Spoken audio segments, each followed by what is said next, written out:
person who's on my team, who's a trash talker as well, is like, can you believe Michael Jordan, the guy everyone's talking about, who's supposed to be able to walk on water, you're out here killing him, Reg. This is in the first half. He's like, you should be talking to him. He's like, you know, you're right, Michael, who do you think you are?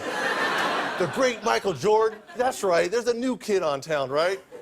Kind of looks at me and starts shaking his head. So at half, I have 10, and he has 4 points, right? And I'm doing all this talking. He's like, okay.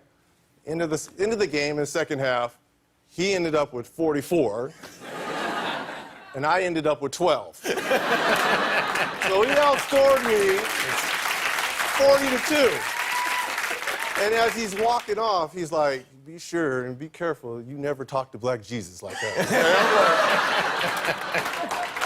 Okay, I'm so sorry. I'm so sorry, Black Jesus. I'm so sorry. Did you ever do it again? Never to Michael Jordan.